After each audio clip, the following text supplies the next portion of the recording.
Just because somebody is giving you money doesn't mean they want your best interest.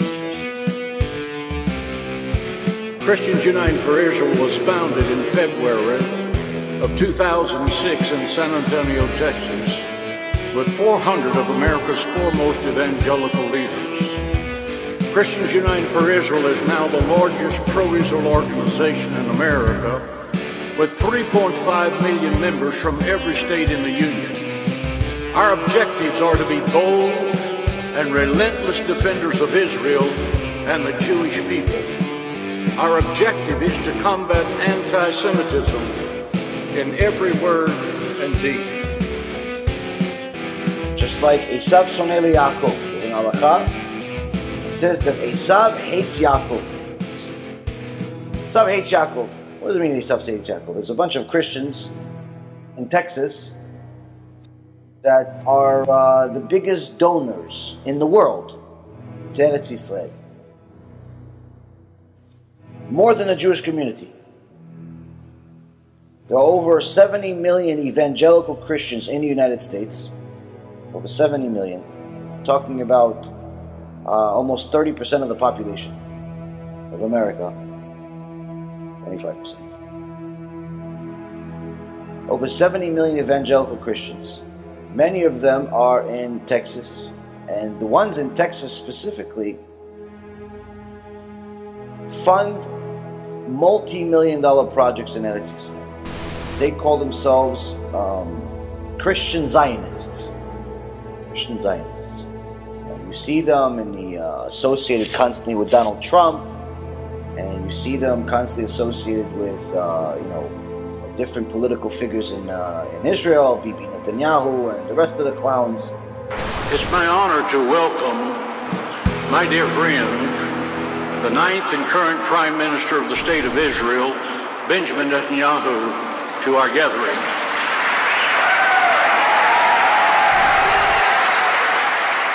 Dr. Hagee, I want to thank you for your enduring, tremendous support. For decades, you've been leading the effort to strengthen support for Israel within the Christian community. And I remember when you began, once you were one of a handful of brave voices in the wilderness. But thanks to your leadership, now there are millions and millions of devout Christians who stand with Israel. So I want to thank you on behalf of all the people of Israel, and I want to thank the thousands of you who've come to Washington from across America to stand with Israel. People are like, wow, look at these Christians. No, this is not like Roman times. They're good to us. Look how much money they're putting into Eretz Israel. Look how much money they're putting into it, even more than the Jews. It's not an insult to the Jews. It's a reality. It's a reality that they donate more money than the Jews do. When it comes to numbers, I mean, there's 14 million, 15 million Jews in the entire world. So 70 million just in the United States evangelical Christians, I mean, you do the math. And not all of the Jews that are around the world actually like to support Israel.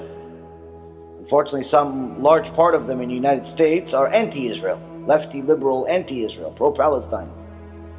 The Facebook clown, he promotes Hamas and Palestine and all that stuff on his Facebook. But you use one thing about Israel, your page is wiped out. Go on Facebook, if you ever have like nothing to do for like 2 minutes, you'll see a enormous amount of pages against Eretz Israel. But I'm not talking about like, oh, we hate Israel. No. Like Hamas, ISIS, pages that talk about how the goal of the Palestinians is to throw all the Jews into the ocean. They have a whole chant. They have a whole chant of how they're going to throw all the Jews into the ocean. Like these, like violent Muslim, anti-Jewish pages all over Facebook.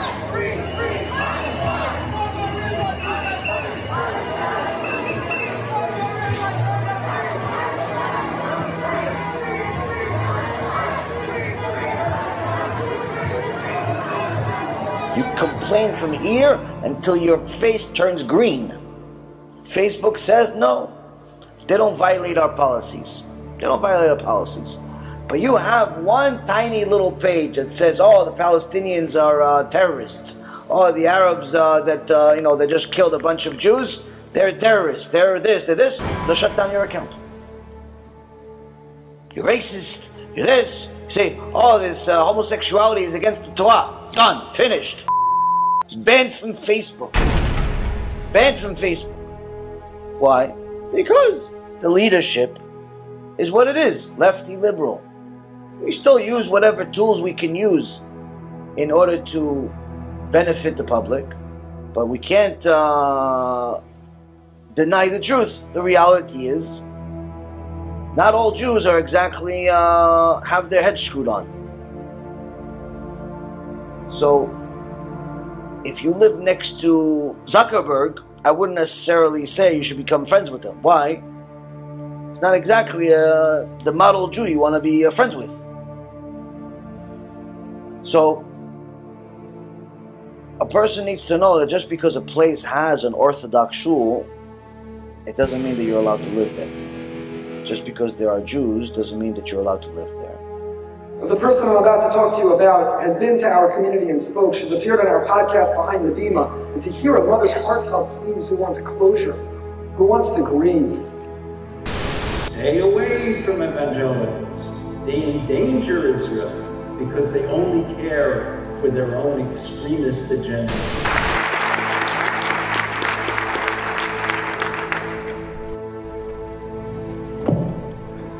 God bless you all. Rabbi Goldberg, Boca Raton Synagogue, friends that are joining today, it is truly an honor to be here. I want to thank Rabbi Goldberg and the synagogue for your incredible hospitality. And the Lord spoke to us, God is pouring out his glory upon the church to provoke the Jewish people to jealousy. You and I can embrace our Jewish brethren and tell them about the love of Messiah and the day that we're living in. The day of the Messianic church is over. It's time for the church of Jesus to arise. Just because somebody is giving you money doesn't mean they want your best interest.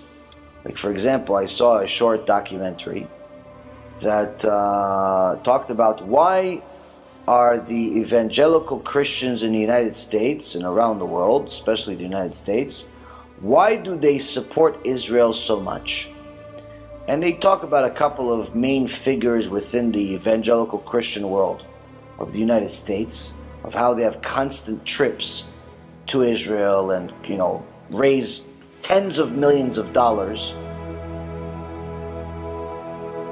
At some point along this documentary, they tell you what's their pitch. What's their pitch? Their pitch is that this is where Gog and Magog is going to happen. Armageddon is going to happen.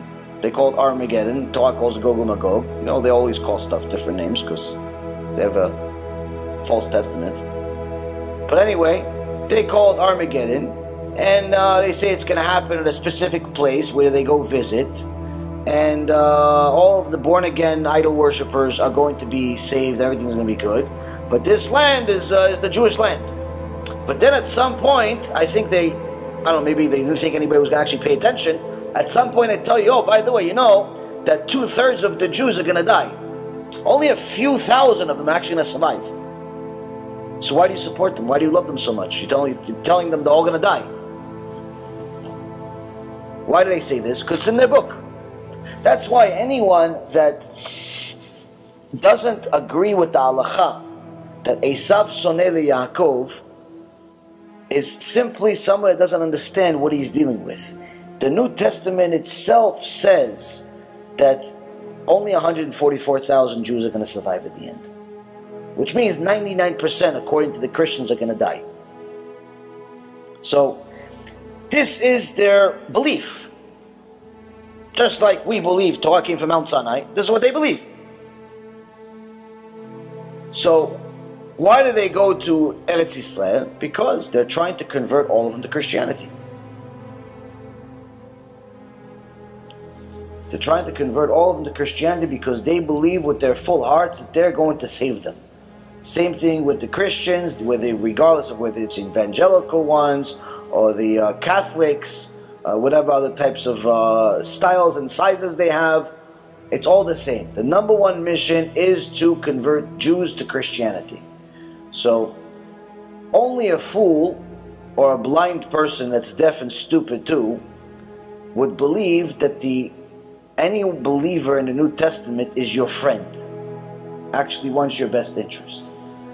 But unfortunately today we live in such a politically correct world that you see many times certain types of people that are supposed to run away from the Christian church and the Catholic church actually befriend it. Unfortunately, some of those people are considered Orthodox Jews, Orthodox organizations, Orthodox leaders. There's a group of supposedly Orthodox rabbis. I mean, they're as reform as can be, but they call themselves Orthodox at least.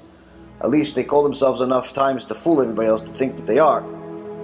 And they signed a coalition with the Christians.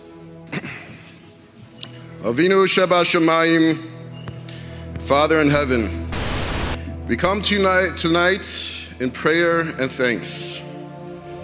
As I look around, I pray that after so many years, 40 plus years of Night to Honor Israel, that I don't take for granted this miracle, but especially for the Night, K-N-I-G-H-T, the Knights who honor Israel, Pastor and Diana Hagee, who started this miraculous revolution. I thank you for the organization they created, Christians United for Israel, which counts over 11 million members in its ranks, almost as many Jews that there are in the world. And there are many Christian Jewish organizations which in reality is Christianity in disguise. And there's almost no major Zionistic Jewish organization, whether it be AIPAC or Jewish Federation, that is not funded, if not predominantly, at least a large part of, by the Christian church. But most people love money so much, they forget that they're only giving you the money because it's a bribe. For what? So they convert you at some point. It's an entry so they can talk to a bunch of Jews. But people don't see clearly, and unfortunately, that's why we have 500,000 Jews have converted to Christianity over the last 20 years, 30 years, according to Jews for Judaism. Now 500,000, if you said 500,000 Christians converted to Judaism over the last 30 years, that's like, oh wow, Chazak Baruch, good for you. No one really cares. The Christians are not worried about that. Why? There's billions of them. 500,000 is not even a rounding error.